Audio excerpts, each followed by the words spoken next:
Je pense que j'avais besoin d'en parler, j'avais besoin qu'on parle un petit peu de Exceptionnelle Création et j'avais envie d'être vraiment pas tirée à quatre épingles, pas make-upée, avec pas mes bijoux, avec le peu qui m'est resté d'hier.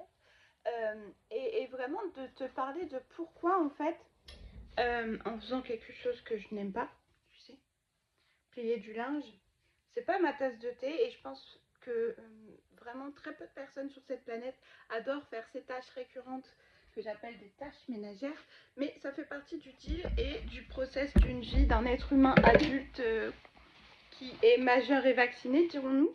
Et j'avais envie de lier l'utile à l'agréable et qu'on parle un petit peu de pourquoi Exceptionnelle Création existe et comment en fait j'ai trouvé mes meilleures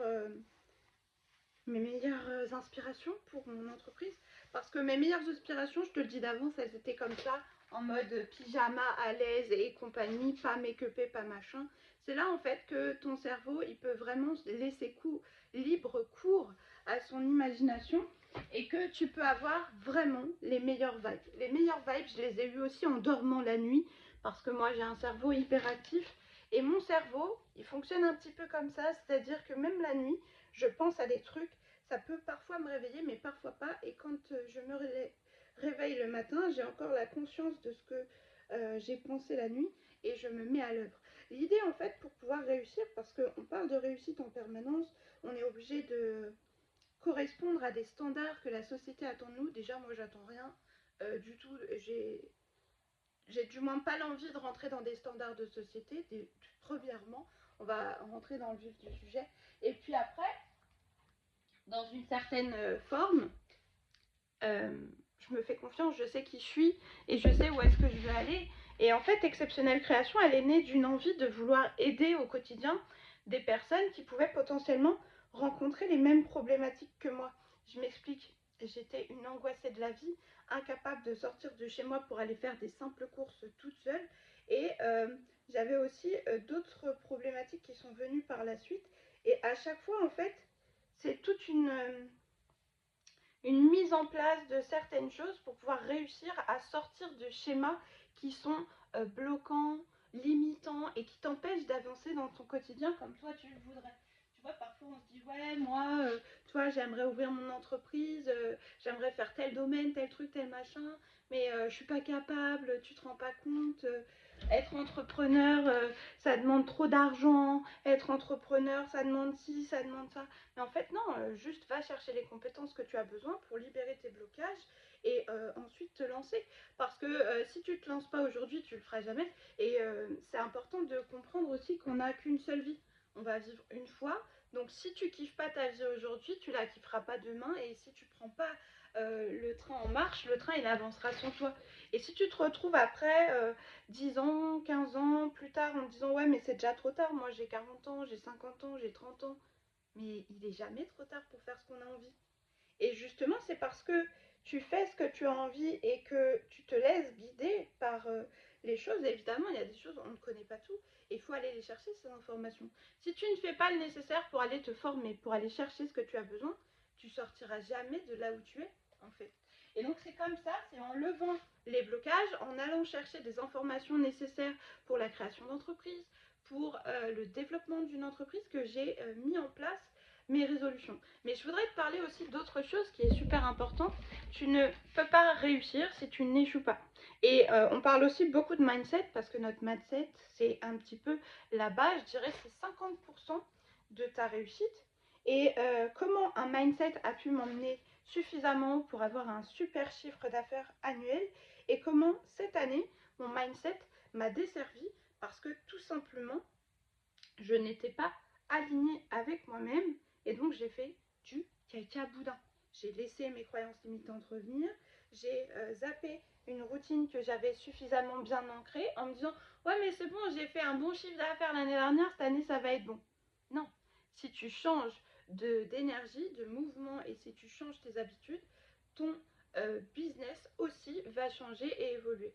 L'univers m'a confrontée à plein de choses et cette année j'ai dû mettre des actions en place concrètes pour pouvoir modifier mon mode de travail qui n'était plus adapté à ma réalité d'aujourd'hui. Et donc, en brainstormant, je me suis dit, ok, je sais qu'il faut que je fasse tel ou tel truc, j'ai compris, mais là, à l'heure actuelle, l'idée, elle me vient pas. J'ai pas le truc comme ça instant.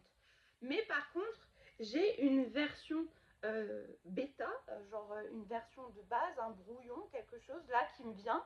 Je sais que c'est pas une version finale, mais qu'est-ce que je fais? Est-ce que je dis bon, il faut que je peaufine mon brouillon, j'attends et puis ça prendra du temps?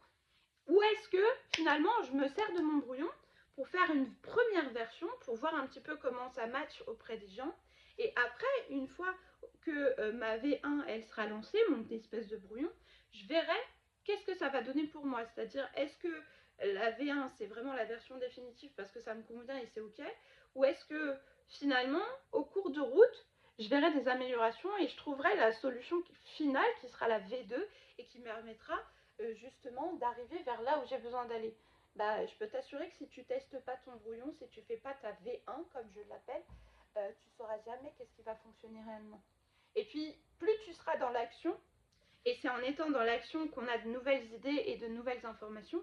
Et en me mettant en fait dans cette situation de V1, de vas-y je lance un truc, je sais pas ce que ça va donner, mais je vais avoir des retours clients, je vais savoir ce que les gens aiment, comment ils voudraient que ça s'oriente et compagnie.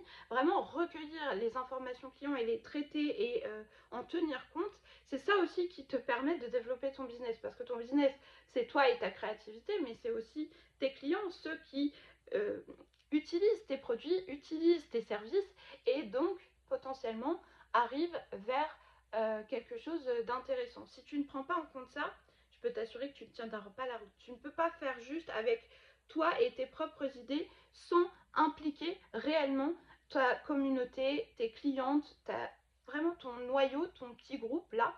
Et donc c'est comme ça que j'ai réussi après à faire une V2. J'ai lancé la V1, j'ai dit ouais, pour l'instant V1, dites-moi, aidez-moi à m'améliorer, blablabla. J'étais vraiment très ouverte et j'ai recueilli toutes les informations.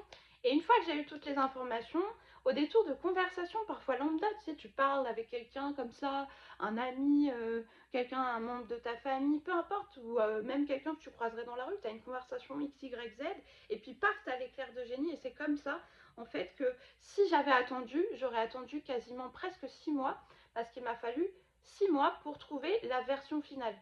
Et pendant ces 6 mois, j'aurais fait quoi? Et bah c'est pour ça que je me suis lancée. Je me suis lancée à fond, j'y ai été, et puis j'ai dit aidez-moi, donnez-moi les réponses, comment, voilà. Et au détour d'une conversation, lambda, comme ça, on discute, paf, éclair de génie. En une nuit, j'ai monté la V2.